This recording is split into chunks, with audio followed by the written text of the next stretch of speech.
Filum Acanthosepala. Acanthosepala berasal dari bahasa Yunani yaitu acanthos yang berarti duri dan kepala yang berarti kepala, yang merupakan invertebrata yang sepanjang hidupnya sebagai parasit. Acanthosepala adalah filum dari cacing parasit yang biasa dikenal dengan thorny-headed worms atau spiny-headed worms.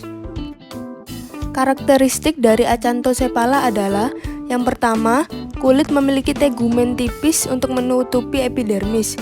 Yang kedua, memiliki bentuk tubuh bilateral simetris. Yang ketiga, memiliki duri di kepala atau proboscis. Yang keempat, tidak memiliki organ peredaran darah dan pernafasan. Yang kelima, tidak memiliki mulut. Dan yang keenam, tidak memiliki sistem pencernaan. Dua contoh spesies dari Acanthosepala. Yang pertama adalah Radinorhynchus pristis. Dapat dilihat pada gambar, Radinorhynchus pristis memiliki morfologi, yaitu memiliki baris longitudinal kait proboscis sebanyak 12, dan jumlah kait per baris adalah 18-22. Memiliki tubuh berbentuk silindrik memanjang.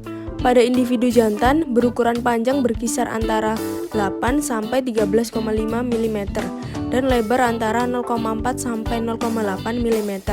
Pada individu betina, berukuran panjang 23-35 mm dan lebar 0,6-0,8 mm. Siklus hidup secara tidak langsung. Pada fase larva, ia hidup pada inang antara. Pada fase dewasa, berada pada inang definitif. Pada fase infektif, dapat disebut sebagai cystacans yang dapat membentuk cyst. Pada saat larva, cacing ini hidup pada eupausids. Secara morfologi hampir sama dengan cacing dewasa, namun berbeda pada ukuran dan perkembangan organ seksual. Predileksi spesies ini pada saluran pencernaan ikan, yaitu pada bagian usus. Inang antara dari cacing ini adalah eupausids, dengan inang utama ikan-ikan yang masuk ke dalam famili Strombidae, Belonidae, Scipidae, Bramidae, dan Charangidae. Yang kedua adalah Echinurhynchus salmonis.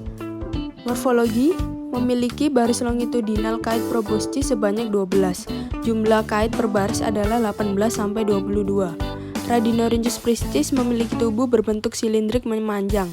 Pada individu jantan, berukuran panjang berkisar antara 18-13,5 mm dan lebar antara 0,4-0,8 mm. Pada individu betina, berukuran panjang 23-35 mm dan lebar 0,6-0,8 mm. Siklus hidup secara tidak langsung. Inang antaranya merupakan hewan dari golongan amphipod yang melibatkan arthropoda sebagai inang antara, di mana perkembangan larva berlangsung, dan vertebrata atau inang definitif sebagai tempat pematangan cacing dan proses reproduksi terjadi. Predileksi pada spesies ini ada pada saluran pencernaan ikan, yaitu pada bagian usus. Inang antara amphipod seperti Monoporeia affinis dan inang utama seperti Soregonus lavaretus widegreni.